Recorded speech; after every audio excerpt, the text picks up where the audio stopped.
You're welcome to Personality Profile segment of BTA Politics. Today, I'm not told you ready. I'm going to have a very renowned gentleman. He's done his work around the business field. He has a huge over 40 years experience in the field of business, and he goes by the name Osei Bonsu. He's the Chief Executive Officer of the Private Enterprise Federation. Hello, Osei. How are you doing? I'm good. How are you doing? You're welcome to the show. Thank you very much.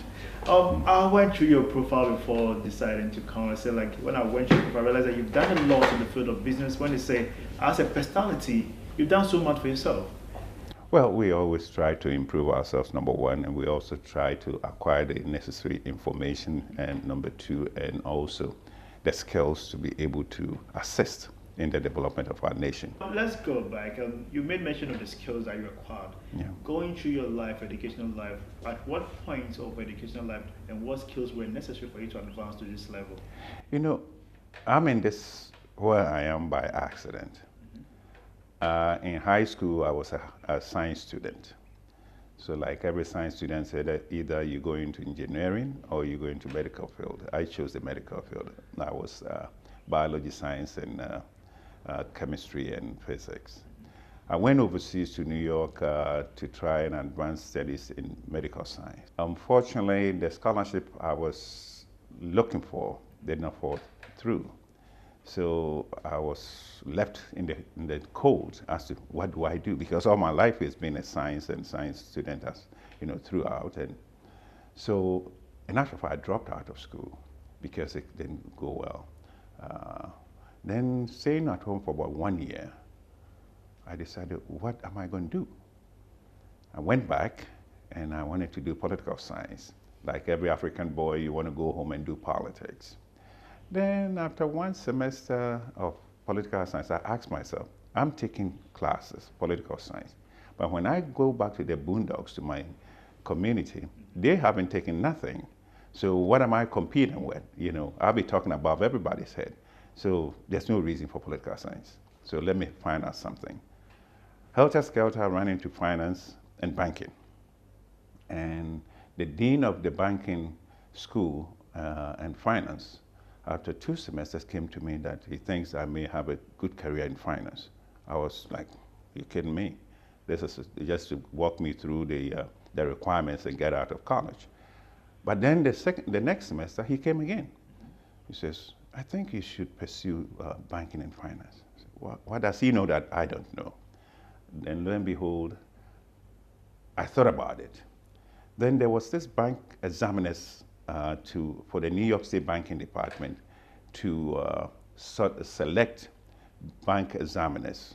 And it's the examination that's held every 3 years. And it's for banking professionals and others, everybody covered to take the exam. Meantime, actually, I was working at the Federal Reserve Bank of New York. So, but I still took it as a job, not a career move.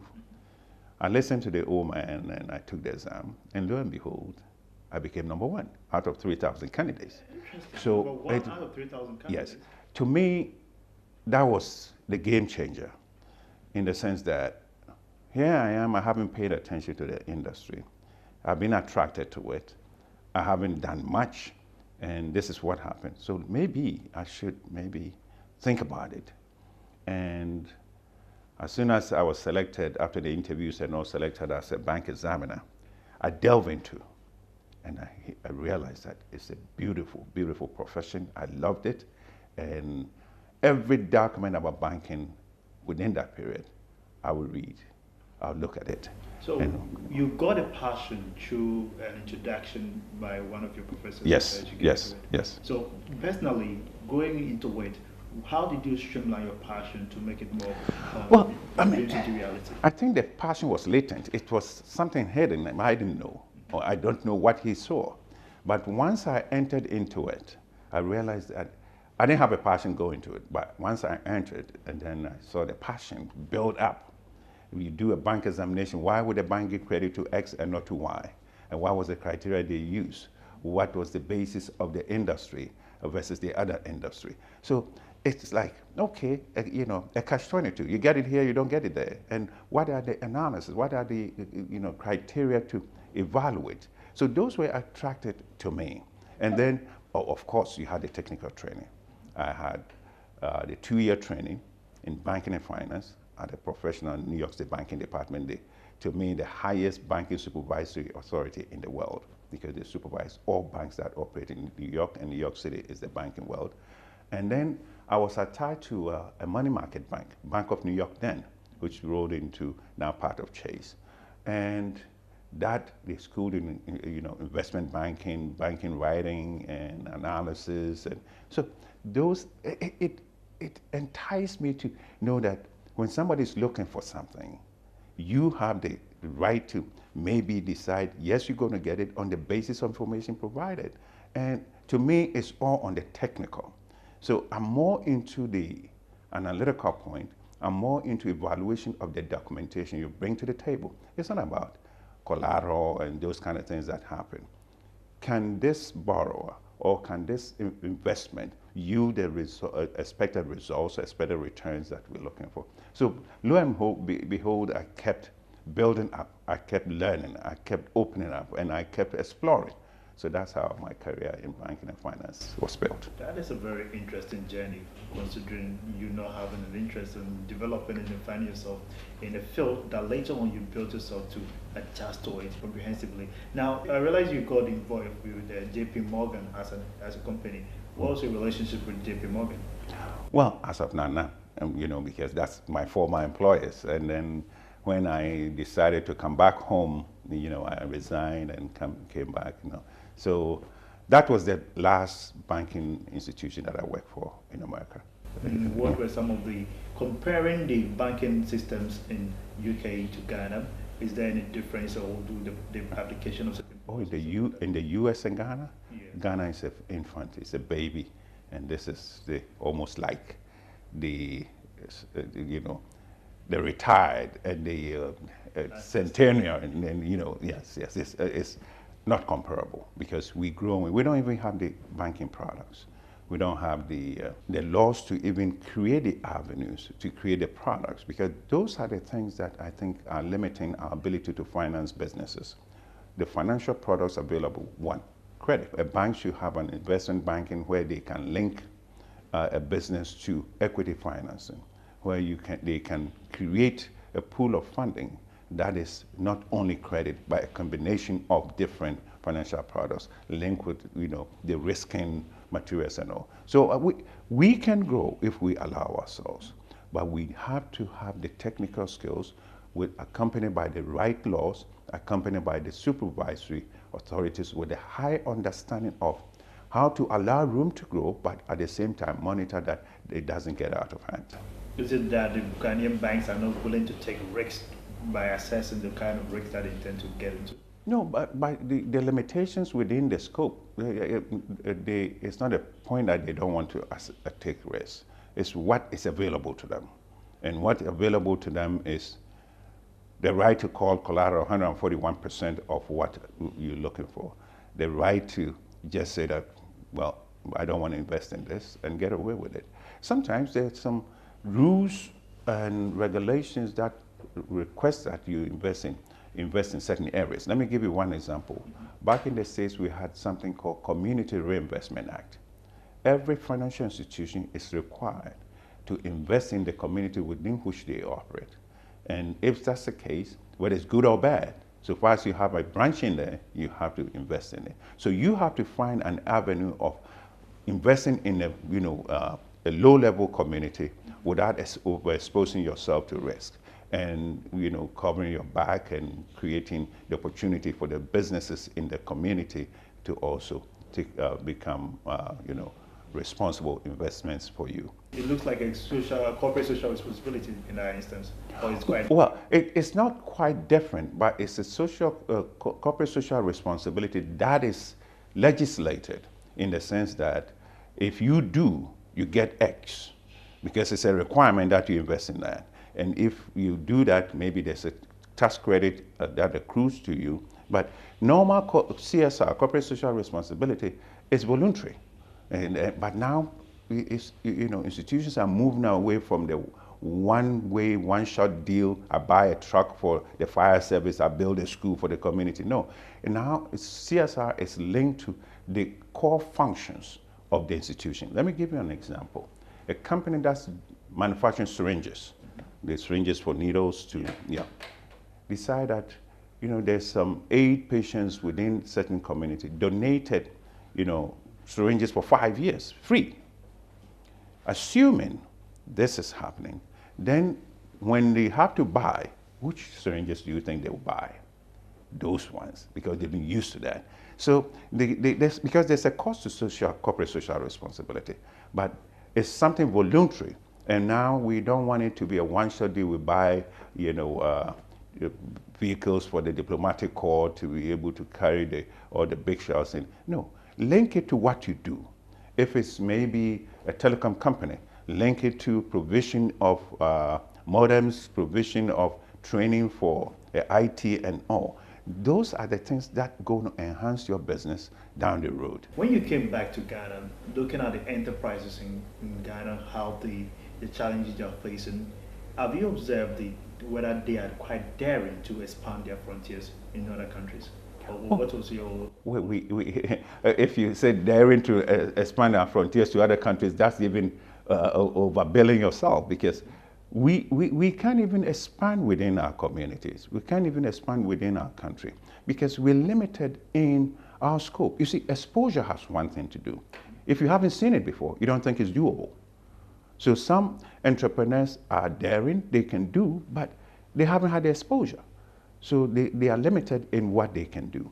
But then the laws are also not encouraging, allowing the private sector to be daring, to take risks, because the burden of taxes, and in certain jurisdictions, you have options of investing, because if you invest in ABC, you get Y as tax credit. If you take this risk, you get B as tax offset. So that allows the entrepreneur to take risks.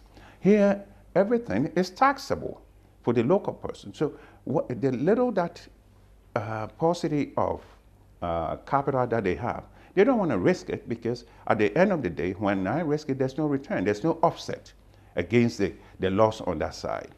So those are the things that, it's not that the businesses are limited in what, even given the options and the availability of those opportunities, they wouldn't want to do. Every business wants to expand.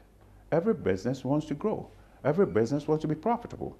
But they're limited in the capitalization of their businesses to take advantage to be able to do what they need to do. So, meaning the environment doesn't make it conducive for them to expand. Is that the case?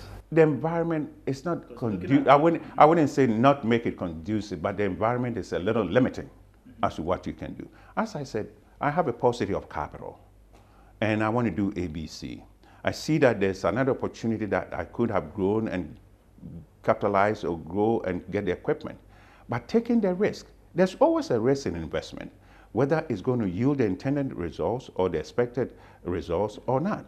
So if I take the risk, I have to have an eye that, can I offset that against something in case it goes belly up? But we don't have those kind of offsetting opportunities. So what I do is, okay, let me concentrate on the ones that I can do. I'm comfortable, I'm confident that this one will yield the X results that I'm looking for. Looking at the case of Private Enterprise Federation, what is the whole agenda of the institution?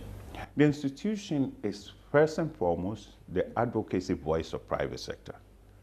It started in 1997 by Association of 4, AGI, GA, Ghana Employers Association,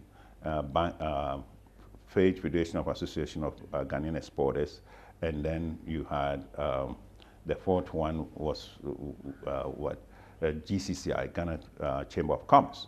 They came together because at that time, I understand there was so much vitriol between business and politicians. So they came together to form a piece, one outlet that would speak for all of them. That's the creation of Private Enterprise Federation, PEF, becoming the voice of private sector.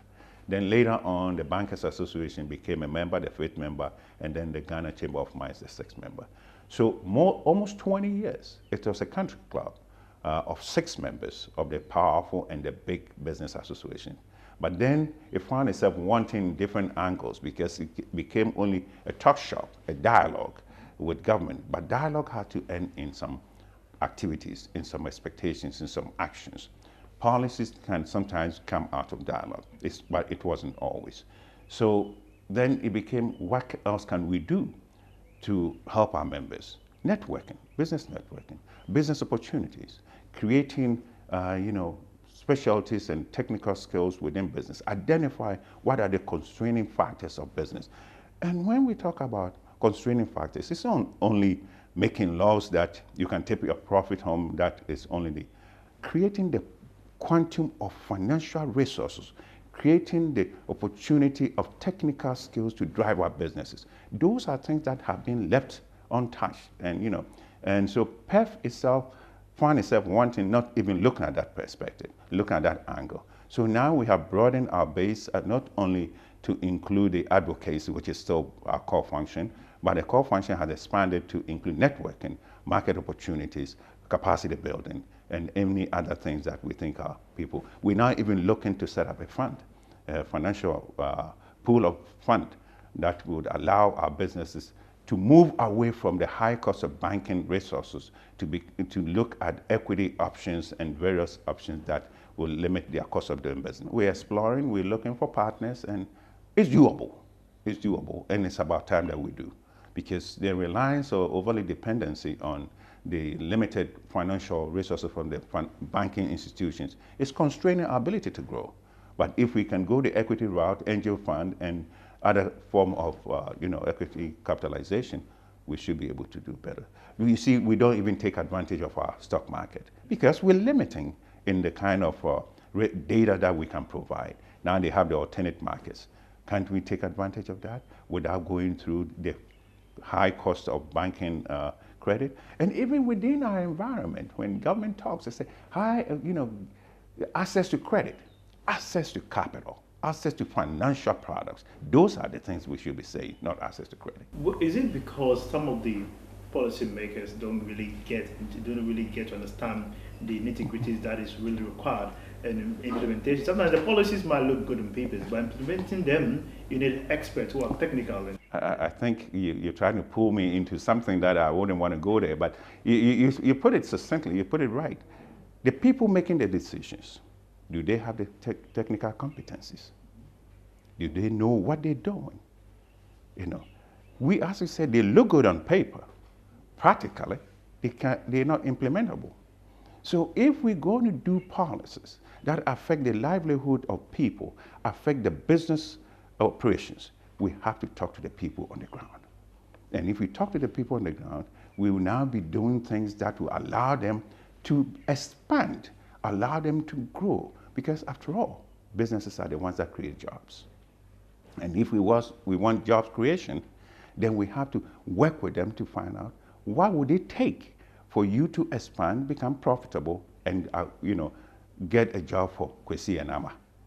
Then they will tell you that, oh, maybe if you remove this constraint, if you create the avenues, if you give me access to market by A, B, C, D, I think within a year, I should be able to grow 50% and create more jobs for about 30 more people. The data has really proven that the private sector employs huge chunks of the graduates from the university, some who are who have the ability but don't have the opportunity to explore their abilities. Now, going forward, in instances where private enterprises are facing challenges of huge taxations and also unfavorable investment opportunities that is due them, what are some of the policies or let's say initiatives that the PEF have put in place that will ensure that the members are really harbored from these shocks at the moment? Well, the members harboring various protective is, what do you do now in this environment of uncertainties? Do you stay the course? Do you retrench? Or what? And that is the most difficult decision a business has to make right now, because we don't foresee the confidence in the future, because government policies had not ameliorated to the point where deficits are being reduced, where borrowings are being reduced. If anything, we see borrowing spiral out of control. And if you're not certain as of what is going to go tomorrow, then you get confused. Because do I keep these employees? You have trained them, they're good quality, And if I let them go, when do I get them back? Do I ever get them back? But if I also don't let them go, I'm going to collapse as a business because my financial resources are not allowing me to contain them. So these are the uncertainties that businesses face. What can we do as private sector? To me, is look within ourselves and say, how do we get together? Complementarities, things that we can do together. Don't be a lone ranger trying to make yourself the most successful. Complement each other. Let's see what we can do between agriculture to feed manufacturing, to feed the processing, to get to the market. Let's have the value chain approach, then together, because in this environment, as you said correctly, there's overly dependency on what government can do. But that's how we grew up, because we grew up depending on government to supply A to Z. Obviously, businesses don't depend on government to A to Z. And the government itself also believes that it has to provide A to Z, so it does at all costs to prevent businesses from being out of dependency on them. So you have a catch-22 where we want government to provide, government says, I don't have it. But then businesses want to grow, create an enabling environment for them to grow, and it says, well, you can't do that because government has to do this. Let me give you a classic case currently.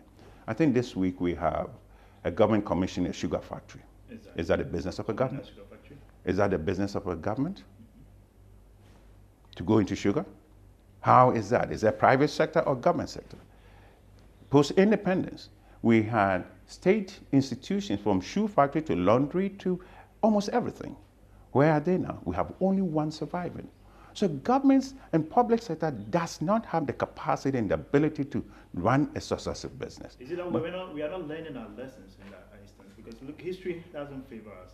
It's not that history doesn't favor us. It's the fact that we believe that with the straw that stirs the drink, and we always have to maintain that. If that is our mandate, we have to maintain that. We don't want to change. If we look at various economies where they have turned over development and businesses to private sector, they're thriving. Look at agriculture in Nigeria now. Look at agriculture in Rwanda now. These are private sector driven. But in our environment, we believe that government has to do ABC, youth in employment, youth program. Look, if you want youth in agriculture, assign the youth to a commercial agriculture, give him the resource to train the youth to get the experience, and then give him their own areas of production. But government doesn't set up, because when you set up that kind of facility, there's no ownership. The administrators, they don't own it. So if it works, fine. If it doesn't work, my term is over and forget about it. So we have to look within and say, okay, now we're going to let it go. We're going to assist the private sector. At the end of the day, private sector is providing the resource and the revenue to government.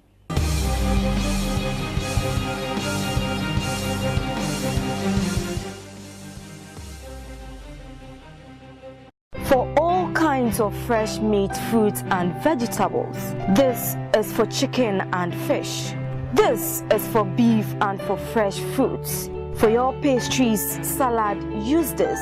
Every food item you want to carry in style, Fresh Pack is your choice. For more information, call 050-642-1370. Fresh Pack, eat fresh, stay healthy. GN Bank has come on board. Hooray! Did you take a loan from the Student Loan Trust Fund for your tertiary education? Having challenges on how to pay back the student loan? Relax, you can now pay your student loan at GN Bank. GN Bank, the bank that provides unparalleled excellence in service anytime, any place, and anywhere.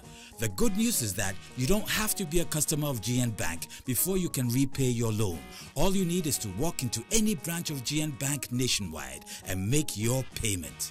GN Bank can also set up a standing order or undertake transfers directly from a person's account to that of Student Loan Trust Fund. But this is for interested persons who will open an account with us. Remember to pay your student loan in any of our 108 locations nationwide. For more information, call us on 0302 218855 or 020 2220 or email us at info@gnbank.com. You can also visit our website www.gnbankghana.com.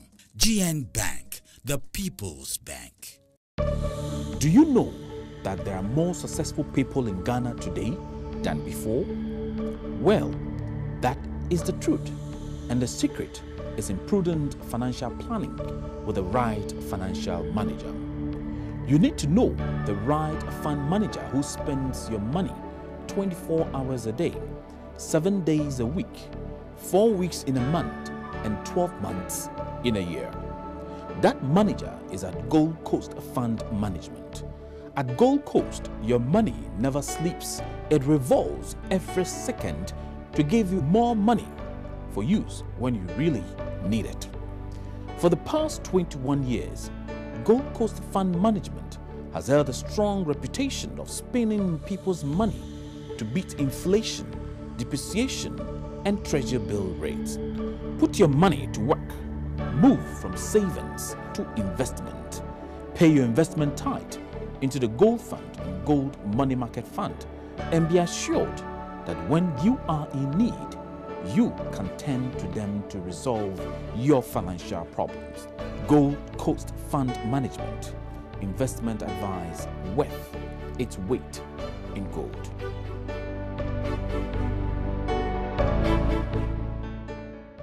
I recommend GN Bank for you. Another bank? Yes, it is an old bank in a new clothing. Our own First National has taken a new look. It is now GN Bank. Charlie, tell me more. First National has acquired a universal banking license that enables it to engage in all banking transactions, domestic and foreign. Wow, this is good. First National, now GN Bank, has the most effective domestic money transfer system called Sika Plus. It enables you to deposit and withdraw anywhere in Ghana, so nobody can rob you of your money. With only 50 Ghana pesos, you can also open the Wodachi account and save 50 pesos every day and begin to enjoy interest on your money. For more information on GN Bank, call 030-221-8855. GN Bank, still the People's Bank.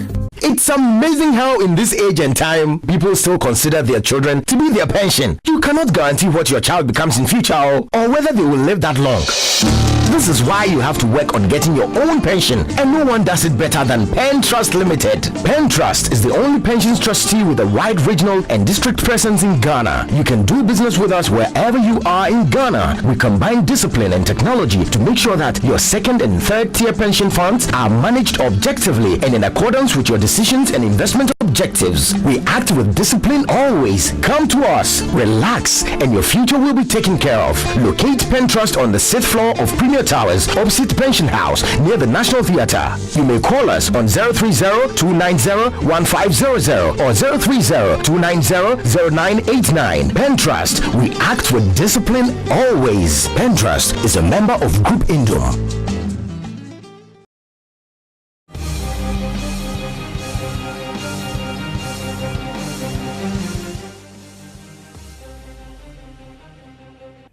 And the private sector is not successful, they cannot pay the duties because they're not profitable. And when they're not profitable, you can tax them. So government itself has to look at how do I get my revenue source improved by fattening the cow that produces the milk. And the cow is the private sector. If you give them the incentives that if you get A, B, C, D, you can take Y off. The guy will jump the skies to take A, B, C, D and get a Y off.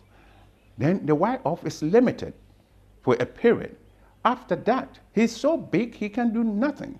And it's that time you tax him and the bacon coming home is big. You know, but we want the little today. We take and cut your everything to bare bones. You're bleeding so much you cannot survive. You're bleeding so much that you cannot grow. So you become small and small and small. How many of our small and medium enterprises have grown to be big institutions? Zero, none. So we are always small, we're always small. But if we were to create that capacity, mergers, acquisitions, great fantastic opportunity to create pillars in the community to compete. But if we don't and we say, oh, this SME, we're going to tax them. That, you know, we're going to discuss the current Income Tax Act this evening about 8:30 at Ghana TV. Okay. And one of the aspects is the right of the Commissioner General to force a company to distribute dividend and then tax withholding on the part of the dividend. Even though the company, the investors themselves, we don't want any dividend for the next 7 years because we want to turn over the internally generated funding to grow the company. The Commissioner General can order distribution of dividend and tax it. How do you expect investors to feel that you and I put our monies together and we run our company? Here's a third party, create an authority to invade and do what he wants with our money. Those are the kind of things that we think that we should look at it, see how it prevents growth. Because our businesses don't grow. And unless our businesses grow, government revenues are going to falter and falter and falter and continue to be limited. Of recent, we're saying that the government revenue as a percentage of the GDP had grown from maybe 14% to 18%. But that's a 1 or 2 year short deal. Because at the end of the day, the businesses that were taxed today are not having the benefit of those resources to grow. And even when they have tax credit that should accrue to them, government doesn't pay. So government takes from the left, it takes from the right, and affects businesses. Some of the businesses are pre-financing government because if they do tax credit, you don't give it to them, that means you're holding their ability to do business with their own resources that they've earned. And those are the things that are limiting the growth of our business sector. When it comes to bureaucratic, the red tapes that businesses have to go through, the case of corruption is not far from businesses. Companies have been complaining that to have documentation approvals, they have to see more envelopes changing hands. You've been with the Anti-Corruption Coalition as a member. What are some of the things you've observed and what do you suggest and propose as a way forward to ensuring that there's transparency in doing business in Ghana?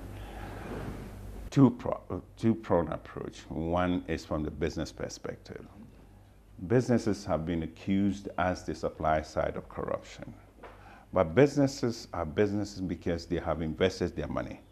And no matter what it is, they're going to pay to do business because they have to stay in business. So if there's a demand on them and they don't have any avenues to refuse and continue business, they give in so they can continue their business. That is one.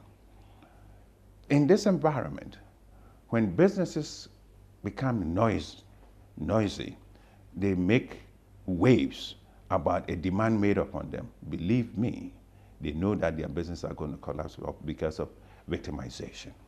So they're scared to talk. They follow the rule and be quiet about it. From the other side of the coin, the general populace, we are responsible and we are part of the problem that had elevated corruption to the highest levels. Why? Because the gentleman from the community who was noisy becomes a politician, gets an appointment as a minister, was a nobody, no wealth, no resources in the community. But because of his elevation to a status level, all of a sudden he's building. But before he starts building, the entire community troops to his house every morning to say good morning. By saying good morning, they ask for school fees for their children. They ask for medical bills to be paid. The guy is no magician. He doesn't create wealth overnight. So he says, okay, for me to become the darling of this community and deliver what they're looking for, I have to find means. So he is encouraged to go steal the money from all the responsible institutions that have been put under his responsibility.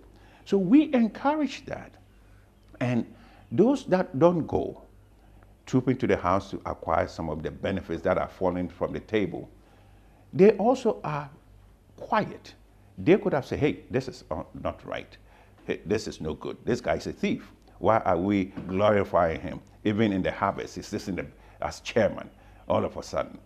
So we have contributed to the level where the people in the highest levels are stealing because they have to be able to supply to our demands. They're also stealing for themselves because they think that is their time and their opportunity to take part of the national pie for themselves. And the third one is lack of prosecution. There's no accountability, there's no prosecution. Take the case of parliamentary public account reporting. Yes. The debate goes on and all, the noise are made and all. Have you heard one prosecution out of that? Zero. Even the people that were accused sometimes don't get a copy of the report, much more to know what they're accused of. So there is nothing that follows the accusation. There's nothing that follows even the fact that the data has been provided that indeed this occurred. We've seen some senior level executives or officials being shielded from public from one side to the other because they don't want them to talk, or for whatever reason, or maybe there's collusion, who knows. But this is the reason why we, the people of Ghana, every corruption is against us. It's the denial of resources, the inability for us to move as a country, lack of transparency, and the lack of respect for truth. We don't realize that. Look around you everywhere. People are talking, and sometimes you can hear that that's a, excuse me, a lie, and they still get away with it. You have politicians being glorified, blessed, and appointed to position of trust when they sat in the well of parliament and said that, yes, I lied. Jeez, do they go on? They should kick them out of there. But they end up. What do you say of the call that people are making that they should separate the Attorney General from the Minister of Justice? Would that in a way help streamline the case of corruption? I don't know whether separation of those two. I need a prosecutor for corruption. Sraj doesn't have prosecutorial powers. Yoko, none, except the Attorney General. The Attorney General is a politician appointed by the executive. If we want to address corruption under the National Anti-Corruption Action Plan, called NACAP, approved by the Parliament, let's appoint an independent prosecutor, appointed by independent group, not the executive, not Parliament. You have the executive represented, Parliament represented, judiciary represented, private sector represented, anti-corruption groups represented, to appoint a succinct prosecutor with prosecutorial powers to the highest level, like the Supreme Court, to call everybody, anybody, anywhere to accountability. Once they do that, they are independent and fearless. Believe me, they'll put some butts in jail, and a lot of people are going to wake up. It's never too late, because Ghana, the lucky part of the whole anti-corruption space is that we don't have the statute of limitations. We have messed up, malfeasance, stolen anything, and you think you can get away. At the age of 80, they can bring you back because there's no statute of limitations. So gradually we can ease ourselves or move into that direction where the appointment of a special prosecutor will be made, and then people will wake up. As an institution, observing the economic terrain going into the 2016 election, what do you foresee for enterprises, and what are the challenges or these opportunities available, considering most of the economic initiative being taken by the government, either favorably for businesses or not? What are your final comments? Well, you see, we don't get involved in politics. And as I said earlier, we're involved in the business of politics, not the politics, the politics of business, not the business of politics. We don't. Okay. So we don't collectively alert our members that the government was pro-business, anti-business, or what. What we do is provide the data on the status of the development or the status of the economy, so individuals can make their choices. And that individual has a right to do whatever they want to do. We do not provide any and zero political advice.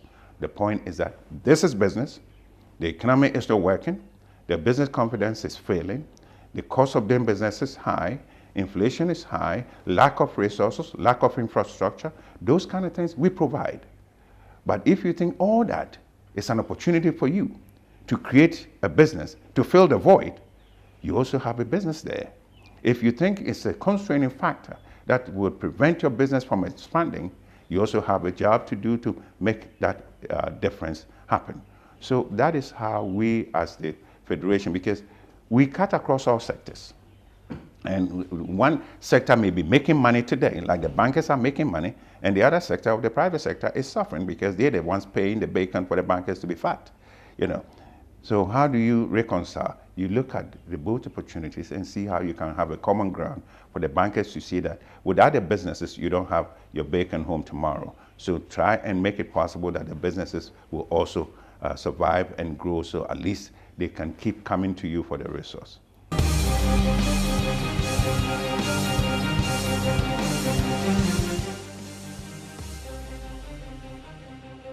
For all kinds of fresh meat, fruits and vegetables. This is for chicken and fish. This is for beef and for fresh fruits. For your pastries, salad, use this. Every food item you want to carry in style, Freshpack is your choice. For more information, call 050-642-1370. Freshpack, eat fresh, stay healthy. GN Bank has come on board. Hooray! Did you take a loan from the Student Loan Trust Fund for your tertiary education? Having challenges on how to pay back the student loan? Relax, you can now pay your student loan at GN Bank. GN Bank, the bank that provides unparalleled excellence in service anytime, any place and anywhere. The good news is that you don't have to be a customer of GN Bank before you can repay your loan. All you need is to walk into any branch of GN Bank nationwide and make your payment. GN Bank can also set up a standing order or undertake transfers directly from a person's account to that of Student Loan Trust Fund. But this is for interested persons who will open an account with us. Remember to pay your student loan in any of our 108 locations nationwide. For more information, call us on 0302-218855 or 020-2220-360. Or email us at info@gnbank.com. You can also visit our website www.gnbankghana.com. GN Bank, the People's Bank. Do you know that there are more successful people in Ghana today than before? Well, that is the truth. And the secret is in prudent financial planning with the right financial manager. You need to know the right fund manager who spends your money 24 hours a day, 7 days a week, 4 weeks in a month, and 12 months in a year. That manager is at Gold Coast Fund Management. At Gold Coast, your money never sleeps. It revolves every second to give you more money for use when you really need it. For the past 21 years, Gold Coast Fund Management has held a strong reputation of spending people's money to beat inflation, depreciation, and treasury bill rates. Put your money to work. Move from savings to investment. Pay your investment tithe into the Gold Fund and Gold Money Market Fund, and be assured that when you are in need, you can turn to them to resolve your financial problems. Gold Coast Fund Management. Investment advice worth its weight in gold.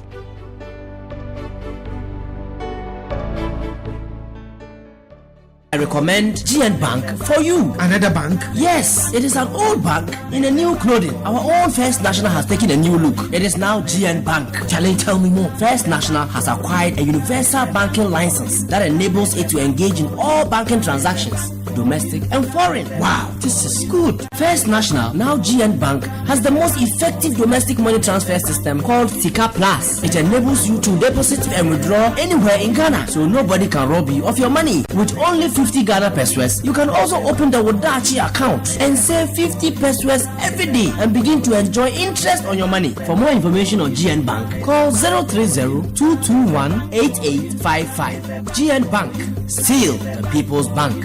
It's amazing how in this age and time, people still consider their children to be their pension. You cannot guarantee what your child becomes in future or whether they will live that long. This is why you have to work on getting your own pension, and no one does it better than Pen Trust Limited. Pen Trust is the only pensions trustee with a wide regional and district presence in Ghana. You can do business with us wherever you are in Ghana. We combine discipline and technology to make sure that your second and third tier pension funds are managed objectively and in accordance with your decisions and investment objectives. We act with discipline always. Come to us, relax, and your future will be taken care of. Locate Pen Trust on the 6th floor of Premier Media Towers, opposite Pension House, near the National Theatre. You may call us on 030-290-1500 or 030-290-0989. Pentrust, we act with discipline always. Pentrust is a member of Group Indom.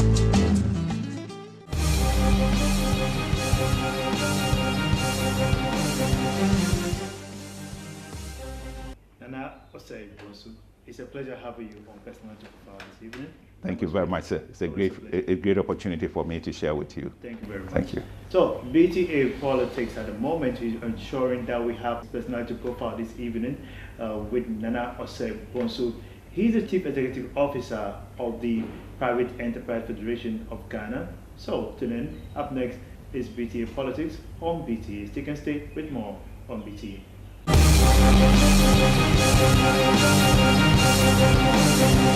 Thank you.